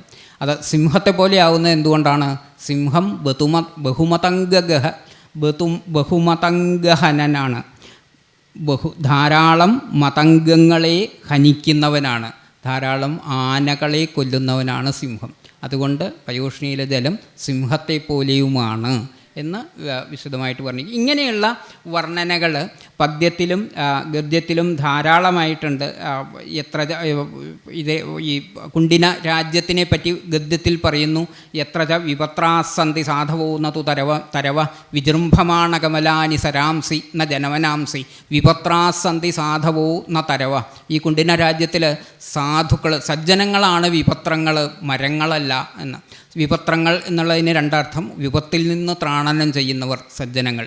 മരങ്ങൾ അങ്ങനെ ആവുന്നില്ല എന്ന് പറയുന്നു. അത് വിപത്രങ്ങൾ, വിഗതങ്ങളായ പത്രങ്ങളോടുകൂടിയ, ഇല കൊഴിഞ്ഞവ എന്നർത്ഥം, നശിച്ച ഉണങ്ങിയ എന്നർത്ഥം. അപ്പോൾ സസ്യസമൃദ്ധമാണ്, സജ്ജനങ്ങൾ നിറഞ്ഞതാണ്, മറ്റുള്ളവരെ സഹായിക്കുന്ന ജനങ്ങൾ നിറഞ്ഞതാണ് എന്ന് ഈ വിപത്രാഹ എന്നുള്ള ആ വിശേഷണം കൊണ്ട് സൂചിപ്പിക്കുന്നു. അതുപോലെ ഒരു ദീർഘമായിട്ടുള്ള ഒരു ഗദ്യമാണ്, അതും ശ്ലേഷഭൂയിഷ്ഠമായിട്ടുള്ള വർണ്ണനയാണ്. ഇപ്പം ഞാൻ ഈ കവി തന്നെ ശ്ലേഷ പ്രാധാന്യം എടുത്തു പറഞ്ഞിട്ടുണ്ട് എന്നുള്ളത് കൊണ്ടും പൊതുവെ ഈ കാവ്യം ശ്ലേഷപ്രധാനമാണ് എന്ന് എല്ലാ നിരൂപകന്മാരും പറയുന്നു എന്നുള്ളത് കൊണ്ടാണ് ഇത്രയും എടുത്തു പറഞ്ഞത് ശ്ലേഷത്തെ പറ്റി. വാസ്തവത്തിൽ ശ്ലേഷം മാത്രമല്ല ഇതിൻ്റെ ഗുണം, എല്ലാ സർവാലങ്കാരങ്ങളും ഉണ്ട്. അത് കൂടാതെ ഭാവഗരിമ, സന്ദർഭങ്ങളുടെ വർണ്ണന, സന്ദർഭങ്ങളുടെ വിപുലീകരണം, അതുപോലെ ഓരോ ആശയ സംഘട്ടനങ്ങൾ, സംഘർഷങ്ങൾ, സംഭാഷണങ്ങൾ, ഇതിൽ കൂടെയൊക്കെ ആ ഭാവത്തിനെ വളരെ കാവ്യാത്മകമായിട്ട് ഉദ്ദീപിപ്പിക്കുന്ന ഒരു സാഹിത്യ ഘടന കൂടി ഈ കാവ്യത്തിനുണ്ട്. അത് വളരെ പ്രധാനമാണ്. ശ്ലേഷമാണ് എടുത്തു പറഞ്ഞത് എന്നുണ്ടെങ്കിലും ഒരു സന്ദർഭം മാത്രം ഞാൻ പറയുകയാണ്. ദമയന്തി ഹംസത്തിനെ തിരിച്ചയക്കുന്ന ഭാഗം. ഹംസം വന്നു, ആ നളനുമായിട്ടുള്ള അനുരാഗം കൂടുതൽ രൂഢമൂലമായി നളനെ പറ്റി കേട്ടപ്പോൾ അത് കഴിഞ്ഞ് ഹംസം പറയുകയാണ്, ഞാൻ തിരിച്ചു പോയിക്കോട്ടെ എന്ന്. അപ്പോൾ ആ ദമയന്തിയുടെ സഖിമാർ പറയുന്നു, നീ പോയാൽ പോരാ, ചെന്ന് നളനോട്, ഇവൾക്ക് നളനോടുള്ള അനുരാഗം കൂടി പറയണം എന്നുകൂടി പറയാണ്. ആ സമയത്ത് ദമയന്തി പറയാണ്, ആ സഖിയോട് പറയാണ്, തദേവം വിധോ നിർനിമിത്ത ബന്ധു കിം അഭ്യർത്ഥ്യതേ. ഇങ്ങനെയുള്ള നിർനിമിത്ത ബന്ധു, ഒരു കാരണവുമില്ലാത്ത സഹായം ചെയ്യുന്ന ആളാണ് ഈ ഹംസം. ഇവിടെ വന്നതോ നമ്മൾക്ക് നളിനെ പറ്റി നമ്മളോട് സംസാരിച്ചതോ ഒന്നും ഒരു കാരണം, നമ്മളുമായിട്ട് എന്തെങ്കിലും രക്തബന്ധമോ സുഹൃത് ബന്ധമോ പരിചയമോ ഒന്നും ഇല്ലാതെയാണ്. അപ്പോൾ നിർനിമിത്ത ബന്ധുവായിട്ടുള്ള ഇദ്ദേഹത്തിനോട് എന്തിനാണ് അങ്ങനെ ഒരു അഭ്യർത്ഥന ചെയ്യുന്നത്? കേന യാച്യന്തേ ചന്ദ്രചന്ദന സജ്ജനാഹ പരോപകാരായ. ആരാണ് ചന്ദ്രനോട് നിലാവ് വേണം എന്ന് പറയുക? ചന്ദ്രൻ ഉച്ചയ്ക്കുമ്പോൾ നിലാവ് വേണേ എന്ന് ആരെങ്കിലും അഭ്യർത്ഥിക്കുമോ? ചന്ദനം ഉള്ളപ്പോൾ ചന്ദനത്തോട് സുഗന്ധം തരണേ എന്നാരെങ്കിലും അഭ്യർത്ഥിക്കുമോ? അതുപോലെ തന്നെ സജ്ജനങ്ങളോട് പരോപകാരം ചെയ്യണേ എന്നാരെങ്കിലും അഭ്യർത്ഥിക്കുമോ? അതൊക്കെ അവരുടെ സ്വഭാവം തന്നെയാണ്. അത് അവർ ചെയ്തു എന്നർത്ഥം, പറഞ്ഞില്ലെങ്കിലും ചെയ്യും എന്നർത്ഥം. അപ്പോൾ എന്നിട്ട് ദമയന്തി പറയുകയാണ് ഹംസത്തിനോട്, അതുകൊണ്ട് അങ്ങനെയൊന്നും ഞാൻ പറയാൻ ആഗ്രഹിക്കുന്നില്ല. മാത്രമല്ല ഇപ്പം എന്താ അങ്ങ് പോവട്ടെ എന്ന് യാത്ര ചോദിച്ച് നിൽക്കുമ്പോൾ എന്താണ് അങ്ങയോട് പറയേണ്ടത് എന്നെനിക്കറിയില്ല. എങ്ങനെയുള്ള ആളാണ് അങ്ങ്? കതിപയ മുഹൂർത്ത മൈത്രീ രഞ്ജിത ആസ്മൻ മനസ്സോ. വളരെ കുറച്ച് ക്ഷണങ്ങൾ കൊണ്ട് തന്നെ ഞങ്ങളുടെ മനസ്സിന് ഇത്രയും സന്തോഷം ഉണ്ടാക്കിയ ആളാണ് അങ്ങ്. അങ്ങ് പിരിഞ്ഞു പോകുമ്പോൾ വളരെയധികം സങ്കടമുണ്ട്. അപ്പോൾ അങ്ങ് യാത്ര ചോദിക്കുമ്പോൾ ഞാൻ എന്താണ് തിരിച്ചു പറയുക എന്നെനിക്കറിയില്ല. യാത്ര ചോദിക്കുമ്പോൾ എന്നാൽ പോവാൻ വിഷമമുള്ള ആളാണെന്ന് വെച്ചാൽ എന്താണ് പറയുന്നത്? മാ ഗാ ഇത്യ അപശകുനം. അങ്ങയോട് പോവട്ടെ എന്ന് ചോദിക്കുമ്പോൾ പോവരുത് എന്ന് പറയുകയാണെങ്കിൽ അത് അപശകുനാണ്. അങ്ങനെ പറയാൻ പാടില്ല. ഒരാൾ യാത്രയ്ക്ക് പുറത്ത് പോകാൻ നിൽക്കുമ്പോൾ ഞാൻ പോവട്ടെ എന്ന് ചോദിക്കുമ്പോൾ പോവരുത്, ഇവിടെ കുറച്ച് വേണം എന്ന് പറയുന്നത് അതൊരു ദുശകുനം പോലെയാണ്. അത് പറയാൻ വയ്യ. എന്നാൽ ഗച്ഛേതി നിഷ്ഠുരത, എന്നാൽ പൊക്കോളൂ എന്ന് പറഞ്ഞാലോ അതൊരു നിഷ്ഠുരത പോലെയാണ്. പോവുകയാണെന്ന് പറഞ്ഞാൽ പൊക്കോളൂ എന്ന് പറഞ്ഞാൽ അത് ഒരു വളരെ പരുക്കനായിട്ടുള്ള ഒരു മറുപടിയാണ്. അപ്പോൾ അങ്ങയോട് പോവരുത് എന്ന് പറയാനും വയ്യ, പൊക്കോളൂ എന്ന് പറയാനും വയ്യ. അതുമാത്രമല്ല, യദിഷ്ടം തദ്വിധീയതാമിത്യ ഔദാസീന്യം. എന്നാൽ ഇനി ഇഷ്ടം പോലെ ചെയ്തോളൂ, പോവുകയോ പോവാതിരിക്കുകയോ എന്താ വെച്ചാൽ ചെയ്തോളൂ എന്ന് പറയുകയാണെങ്കിൽ അത് ഔദാസീന്യമാണ്. അങ്ങ് എന്ത് ചെയ്താലും എനിക്ക് വിരോധമില്ല, എനിക്ക് അങ്ങയുടെ കാര്യത്തിൽ പ്രത്യേകിച്ച് താല്പര്യമില്ല, പോവുകയോ പോവാതിരിക്കുകയോ എന്ത് വേണമെങ്കിൽ ചെയ്തോളൂ എന്ന് പറയുന്നത് പോലെ ഔദാസീന്യമാണ് യദഭീപ്സിതം തദ്വിധീയതാം എന്ന് പറഞ്ഞാൽ. അപ്പോൾ അതും എനിക്ക് പറയാൻ വയ്യ. ഇങ്ങനെ പല മറുപടികളും പരിഗണിച്ചുകൊണ്ട് ഇതൊന്നും ഇന്ന കാരണങ്ങൾ കൊണ്ട് പറയാൻ വയ്യ, അതുകൊണ്ട് എന്താണ് അങ്ങയോട് പറയേണ്ടത് എന്ന് എനിക്കറിയില്ല എന്ന് പറഞ്ഞിട്ട് പിന്നെ ദമയന്തി പറയാണ്, തന്ന ജാനീമ കല്യാണബന്ധോ കിമുച്ചിറേ. അല്ലയോ മംഗളാത്മൻ, അങ്ങയോട് എന്താ കിമുച്ചിയസേ, അങ്ങ് എന്താണ് പറയപ്പെടേണ്ടത് എന്ന്, അങ്ങയോട് എന്താണ് പറയേണ്ടത് എന്ന് എനിക്കറിയില്ല. പക്ഷെ ഒരു കാര്യം നിശ്ചയമാണതെനിക്കറിയാം, വരമദർശനമേവ ഭവാദൃശാം. അങ്ങയെപ്പോലെയുള്ളവരെ കാണാതിരിക്കുക തന്നെയാണ് നല്ലത് എന്ന് പറഞ്ഞുകൊണ്ടാണ് ദമയന്തി അത് അവസാനിപ്പിക്കുന്നത്. ദമയന്തി പറയുന്നത്, വരമദർശനമേവ ഭവാദൃശാം നതു ലൂയമാനാംഗാവയവദുസ്സഹോ ദർശനവ്യാഘാത. അങ്ങനെ ഇപ്പോൾ ഉള്ളവരെ കാണാതിരുന്നാൽ ദോഷമില്ല. വരമദർശനമേവ, കാണാതിരിക്കുകയാണ് ഭേദം. എന്തിനേക്കാൾ ഭേദം? നതു ലൂയമാനാംഗാവയവദുസ്സഹോ ദർശനവ്യാഘാത. കണ്ടു കഴിഞ്ഞ് പിന്നെ വേർപിരിയുക എന്ന് വേണ്ടി വരുമ്പോൾ പിന്നെ കാണാതിരിക്കുക എന്ന് പറയുന്നത് ലൂയമാനാംഗാവയവ ദുസ്സഹമാണ്. ശരീരത്തിൽ നിന്ന് അവയവങ്ങൾ മുറിച്ചു മാറ്റുന്നത് പോലെ ദുസ്സഹമായിട്ടുള്ള വേദനയോട് കൂടിയതാണ്.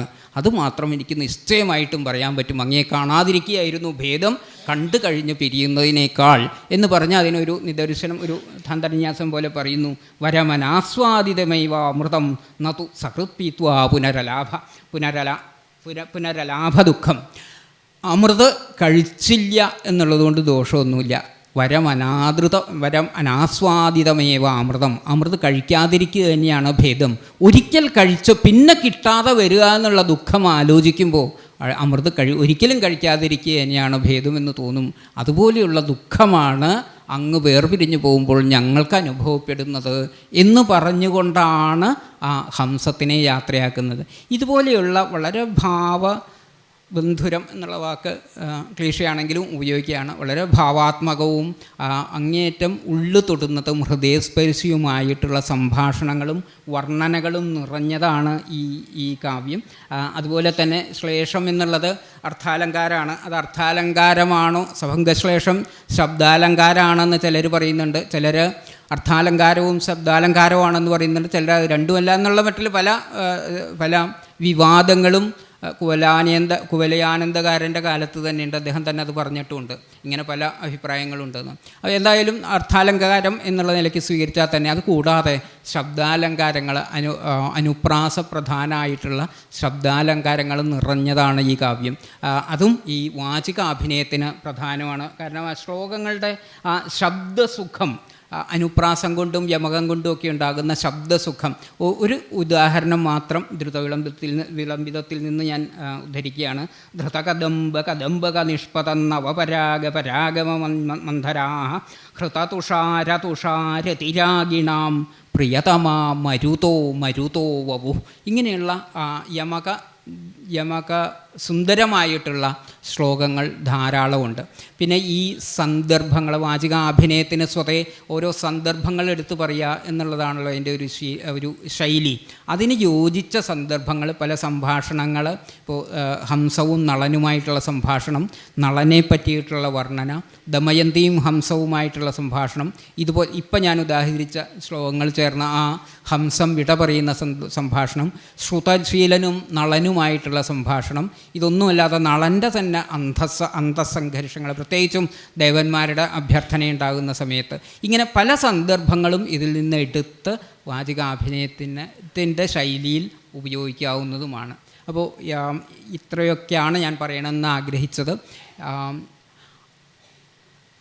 1000-ലധികം കൊല്ലം പഴക്കമുള്ള ഒരു കാവ്യം, അതും കവി തന്നെ പറയുന്നത് പോലെ സഭംഗശ്ലേഷം കൊണ്ട് ദുർഗ്രഹമായിട്ടുള്ളൊരു കാവ്യം, അതും വളരെ പ്രാചുര്യം കുറഞ്ഞ സംസ്കൃതം പോലെയുള്ള ഒരു ഭാഷയിൽ നിബന്ധിച്ചിട്ടുള്ള കാവ്യം.